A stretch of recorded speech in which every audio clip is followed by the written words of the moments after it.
अस्सलाम वालेकुम जी, कैसे आप सब खरीद से। मैं हूं मुनीर अहमद सिरात रियल एस्टेट एंड बिल्डर के प्लेटफॉर्म से। मैं रात को यूट्यूब देख रहा था तो मैंने मुख्तलिफ साइट्स देखी, मुख्तलिफ चीज़ें देखी।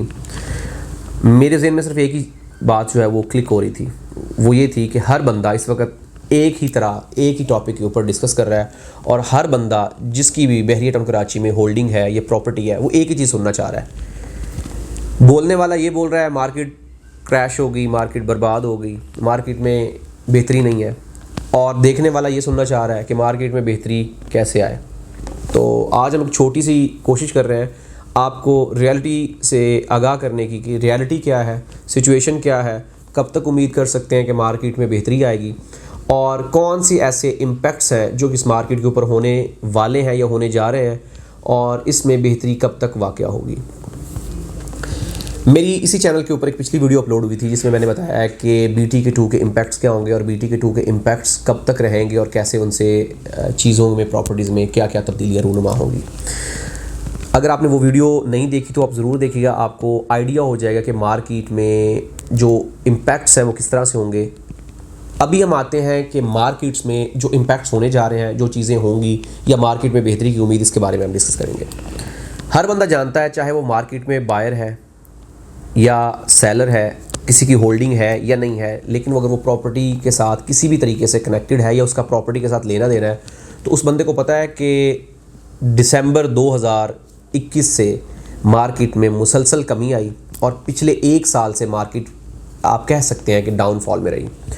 शुरू में एक छोटा आप कह सकते हैं कि बूम आया, लेकिन वो टेम्परेरी बूम था जो अप्रैल तक ख़त्म हो गया। मार्च से अप्रैल में एक महीना रहा, लेकिन उसके बाद मार्केट दोबारा डाउनफॉल में आना शुरू हो गई और इतनी ज़्यादा करेक्शन हुई कि जो 10 लाख वाला प्लॉट था वो 5 लाख पे आके खड़ा हो गया। अब इसमें डेफिनेटली जो इम्पैक्ट्स हैं वो सभी लोग जानते हैं कि मुल्की सियासी सूरत हाल, डॉलर की फ्लक्चुएशन, सेलर का बहुत ज़्यादा होना, बायर का पैसा निकालना या दूसरी मार्केट में डालना, और इसमें मुल्क की सूरत हाल भी डेफिनेटली बहुत ज़्यादा इम्पैक्ट करती है। प्रॉपर्टी क्योंकि एक बड़ा मेजर सेगमेंट है किसी भी मुल्क में। अगर आप प्रॉपर्टी परचेज़ करते हैं तो आप मुल्क की सूरत हाल को ज़रूर मद्देनज़र रखते हैं, उसके बाद आप प्रॉपर्टी को परचेज़ करते हैं। तो इसमें आप कह सकते हैं कि सियासी सूरत हाल ने बहुत ज़्यादा इम्पैक्ट किया, जिस वजह से मुसलसल चीज़ें नेगेटिव की तरफ गई और कमी की तरफ गई, और जिसकी वजह से आज इस स्टेज के ऊपर मार्केट ने आके स्टैंड लिया। हमारी वीडियो का जो टॉपिक है वो ये है कि बेहतरी की उम्मीद कब तक की जा सकती है और बेहतरी कैसे आएगी। एक चीज़ जो आप अपने जहन में रखें वो ये है कि BTK1 वाले जो हज़रात की यहाँ पे प्रॉपर्टीज़ हैं, वो चाहे किसी भी सूरत में है, प्लॉट्स हैं, अपार्टमेंट्स हैं, विलाज हैं, अगर BTK2 लॉन्च हो गया तो इनके ऊपर डेफिनेटली मज़ीद बुरा इम्पैक्ट पड़ेगा। प्राइसेस मज़ीद डाउन होंगी या प्राइसेस दोबारा रुक जाएंगी। अगर नीचे नहीं जाएंगी तो यहाँ से ऊपर आने के चांसेस नहीं होंगे, क्योंकि इन्वेस्टर सारा पैसा यहाँ से निकाल के BTK2 में डाल देगा। और बहुत सारे वो लोग मेरी तरह जिनका बजट कम है और वो प्रॉपर्टी बहरिया में परचेज़ करना चाह रहे हैं और उनका बजट नहीं है कि वो एक साथ पेमेंट कर सके और उनको इंस्टॉलमेंट्स के ऊपर प्रॉपर्टी चाहिए, तो वो सारे लोग वहाँ पे मूव होंगे। ये लिखी बड़ी बात है। और ये इम्पैक्ट तकरीबन 2 साल तक आप मैक्सिमम और 6 महीने तक मिनिमम आप कह सकते हैं, कंसिडर कर सकते हैं। अगर हम इस इम्पैक्ट को, मतलब BTK2 के इम्पैक्ट को साइड पे कर देते हैं, सिर्फ बहरिया टाउन कराची की मार्केट को मैं यहाँ पे डिस्कस कर रहा हूँ, तो इसके ऊपर मज़ीद क्या सूरत हाल होगी। अगर हम एक मिनट के लिए ये सोच लें कि बहरिया टाउन कराची BTK2 नहीं दे रहा तो सूरत हाल क्या होगी, क्योंकि एक बहुत बड़ा सेगमेंट है जिसको हम नज़रअंदाज नहीं कर सकते हैं। BTK2 ना होने के बाद जो मार्केट की सूरत हाल है उसमें ये किया जा सकता है कि दिसंबर, जो महीना अभी चल रहा है, दिसंबर एक बहुत ही गोल्डन मंथ होता है हमेशा से, क्योंकि दिसंबर में बहुत सारे ओवरसीज़ पाकिस्तानी पाकिस्तान में वेकेशंस के ऊपर आते हैं। बहुत सारे ओवरसीज़ पाकिस्तानी जो है वो मतलब वहाँ पे छुट्टियों गुजार रहे होते हैं, जिसकी वजह से वो अपनी अमाउंट को री इन्वेस्ट करते हैं या पैसा पाकिस्तान में लेके आते हैं या उसको प्रॉपर्टी परचेज़ करते हैं। जो लोगों के पास यहाँ पे घर नहीं, वो अपने लिए घर परचेज़ करते हैं। जो इन्वेस्टमेंट करना चाहते हैं वो प्लॉट परचेज़ कर सकते हैं। कुछ लोग ये होते हैं अपने बच्चों को फ्यूचर को सिक्योर करने के लिए कोई प्रॉपर्टी परचेज़ करके उसको छोड़ देते हैं 4 साल 5 साल के लिए, कि 4 साल 5 साल के लिए डेफिनेटली उनको प्रॉफिट देगी, और वो शॉर्ट टर्म के लिए नहीं सोचते हैं, जिसकी वजह से वो मौजूदा सूरत हाल को नज़रअंदाज कर देते हैं कि यार मौजूदा मार्केट क्या चल रही है, वो उसको नहीं देखते। वो ये देखते हैं कि उन्होंने जो प्रॉपर्टी परचेज़ करनी है वो 4 साल के लिए करनी है, और 4 साल के बाद मार्केट जैसी भी बुरी हो वो नुकसान में नहीं होंगे।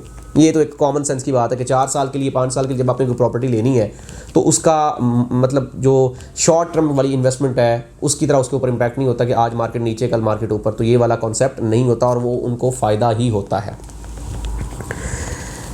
अब आते हैं कि दिसंबर में अगर वो लोग आते हैं और दोबारा इसी तरीके से इन्वेस्टमेंट करते हैं तो डेफिनेटली उनके लिए फ़ायदा होगा, और उनके लिए फ़ायदा होने के साथ साथ मौजूदा मार्केट के लिए भी फ़ायदा होगा। उनके लिए फ़ायदा इस तरीके से होगा कि डॉलर की प्राइस, मौजूदा प्राइस से वो मुस्तफ़ीद होंगे, क्योंकि डेफिनेटली प्राइस डॉलर की हमेशा ये नहीं रहेगी, प्राइस नीचे भी आएगी ऑब्वियसली, जब जैसे मुल्क की सूरत हाल बेहतर होगी, स्टेबिलिटी आएगी, इस्तेकाम आएगा। और हमारे लिए फ़ायदा ऐसे होगा कि नया बायर मार्केट में आएगा। नया मार्केट में बायर आने की वजह से होता ये है कि मार्केट से जो चीज़ें हैं वो शॉर्ट लिस्ट होना शुरू हो जाती हैं, कम होना शुरू हो जाती हैं, जिसके बाद मार्केट में बेहतरी आना शुरू हो जाती है। तो हम ये कह सकते हैं कि इसमें बेहतरी की उम्मीद जो है वो इसी महीने से हम कंसीडर कर सकते हैं, एक्सपेक्ट कर सकते हैं, क्योंकि दिसंबर में जब ट्रेडिंग होगी, जब चीज़ें परचेज़ की जाएंगी तो डेफिनेटली मार्केट में बेहतरी आएगी। अब आते हैं अगला, जनवरी, फरवरी और मार्च। ये 3 महीने बहुत ही अहम और कलीदी हैसियत रखते हैं। 2023 में प्रॉपर्टी साल बेहतरीन रहेगा, ये हम एक्सपेक्ट कर रहे हैं, और बहुत सारे लोग जो आप कह सकते हैं कि प्रॉपर्टी गुरूज हैं वो समझते हैं कि ये एक बेहतरीन ऑप्शन होगी। जनवरी, फरवरी, मार्च बेसिकली इसलिए बेहतर रहेगा कि जनवरी, फरवरी और मार्च में होता ये है कि दिसंबर में जो वेकेशंस होती हैं वो जनवरी तक चलती हैं। कुछ लोग दिसंबर में प्रॉपर्टी परचेज कर सकते हैं, और कुछ लोग जो अपनी एनुअली क्लोजिंग कर रहे होते हैं, बहुत सारी कंपनीज़ के ऑनर्स, बहुत सारी कंपनीज़ के जो शेयर्स होल्डर हैं, ये जो भी बड़े कारोबार करते हैं, जब उनकी सालाना क्लोजिंग होती है तो वो अपनी क्लोजिंग का इंतजार कर रहे होते हैं कि वो किस जगह पर स्टैंड कर रहे हैं। जब सालाना क्लोजिंग होती है तो सालाना क्लोजिंग के बाद जो उनके पास एक्स्ट्रा मनी होती है वो उसको री इन्वेस्ट करते हैं किसी भी चीज़ में, चाहे वो उसको स्टॉक एक्सचेंज में करें, चाहे वो उसको किसी दूसरी चीज़ में करें, चाहे वो उसको प्रॉपर्टी में इन्वेस्टमेंट करें। तो जो लोग प्रॉपर्टी में इन्वेस्टमेंट करते हैं वो अपना पैसा प्रॉपर्टी में डालते हैं। तो ये जनवरी बेसिकली इसलिए हम कह सकते हैं कि प्रॉपर्टी के लिए बेहतर साबित होगा। दिसंबर और जनवरी में ये दोनों चीज़ें हम एक्सपेक्ट कर सकते हैं, और इनमें 99.9% चांसेस हैं कि इंशाल्लाह ये चीज़ें एक्सपेक्टेड हैं और ये चीज़ें होंगी। लिहाजा हम कह सकते हैं कि इससे मार्केट में बेहतरी आएगी। वो थोड़े पैमाने पे आती है, बड़े पैमाने पे आती है, लेकिन आएगी ज़रूर। अब आता है फरवरी और मार्च का। फरवरी और मार्च में हम इसलिए एक्सपेक्ट कर रहे हैं कि अगर असम्बलियाँ तहलील होती है, और इमरान खान साहब जैसे कह रहे हैं कि मैंने अपनी असम्बलियाँ जो है वो तोड़ देनी है KPK की और पंजाब की, जो उनके पास सूबाई हुकूमतें हैं, और उसके बाद अगर वो चीज़ें ऐसे हो जाती हैं तो एक्सपेक्टेड यही है कि फरवरी या मार्च में, हद मार्च के एंड में, क्योंकि इनको तकरीबन 40 से 45 दिन मिनिमम इलेक्शन करवाने के लिए होती हैं, जब तक आपका जो इलेक्शन कमीशन बैठता है, तो तकरीबन आप 3 महीने तक ये सारी चीज़ें प्रोसेस होता है। तो 3 महीने में मार्च का महीना डेफिनेटली कंसिडर किया जा सकता है कि फरवरी में अगर इलेक्शंस होते हैं, और इलेक्शंस की खबर आने से ही मार्केट में बेहतरी आना शुरू हो जाएगी, क्योंकि लोगों में इत्मीनान की लहर आना शुरू हो जाएगी कि अब कोई हुकूमत आएगी जिससे हुकूमत चलेगी और जिससे मार्केट में बेहतरी आएगी और स्टेबिलिटी आएगी, इस्तेहकाम आएगा। मार्च में जैसे ही इलेक्शन ख़त्म हो गए, हुकूमतें बनेगी, तो डेफिनेटली बहुत बड़ा बूम होगा हर मार्केट में, किसी भी कारोबार के लिए, टेक्सटाइल हो, आपकी प्रॉपर्टी हो, आपका एग्रीकल्चरल एक्टिविटीज़ हो, आपका कोई भी हो, किसी भी फील्ड को आप ले लें पाकिस्तान में, तो हर उस फील्ड में बेहतरी आएगी, और इंशाल्लाह आएगी। उसकी वजह ये है कि जब सियासी इस्तेहकाम आएगा तो उसकी वजह से मुल्की इस्तेहकामत में भी फ़ायदा होगा। उसमें फ़ायदा हर एक शोबे को, एक रेडी वाले से लेके एक बिज़नेसमैन को उसका फ़ायदा होगा, और उसके ऊपर बड़ा पॉजिटिव इम्पैक्ट होगा। तमाम चीज़ें हम पॉजिटिव अगर लेके चलते हैं तो इंशाल्लाह ऐसा होगा। एक बड़ी अक्लमंदी वाली बात है जो लोग हमेशा कहते हैं कि लॉ ऑफ अट्रैक्शन का रूल है कि अगर आप पॉजिटिव सोचते हैं तो हमेशा चीज़ें पॉजिटिव होती हैं, और अगर आप नेगेटिव हर चीज़ में सोचते हैं तो हमेशा नेगेटिव चीज़ें होती हैं। तो लॉ ऑफ अट्रैक्शन बिल्कुल आप कह सकते हैं कि सही साबित है। इसमें बहुत सारी एग्जाम्पल मैं दे सकता हूँ, लेकिन अगर इसको हम इन शॉर्ट करें तो बात यही है कि हमेशा अल्लाह की रज़ा से पॉजिटिव की उम्मीद रखनी चाहिए और पॉजिटिव सोचना चाहिए। पॉजिटिव सोच आपको हमेशा कामयाब करती है और आपके लिए फ़ायदेमंद साबित होती है। नेगेटिव सोच, अगर आपका मार्केट सही भी चल रही है तो आपके लिए वो नुकसानदेह साबित होती है, क्योंकि जब आपने सोचना ही पॉजिटिव नहीं तो कभी होगा भी पॉजिटिव नहीं। अल्लाह से बेहतरी की उम्मीद रखें, और अल्लाह की ज़ात से हमेशा अच्छे की उम्मीद ही करना बेहतर साबित होता है। फरवरी मार्च तक अगर ये मामला ऐसे हो जाते हैं तो फरवरी मार्च के बाद मार्केट रोकना या मार्केट रुकना इम्पॉसिबल हो जाएगा। अगर फरवरी मार्च के बाद ये BT2 भी दे देते हैं तो मेरे ख्याल में BT2 का भी इस प्रॉपर्टी के ऊपर कोई इंपैक्ट नहीं होगा, कोई असर नहीं होगा, क्योंकि इसका बायर अलग होगा, BT2 का बायर अलग होगा। उसकी एक रीज़न है, वो ये है कि यहाँ पे एंड यूज़र आएगा और वहाँ पे इन्वेस्टर आएगा।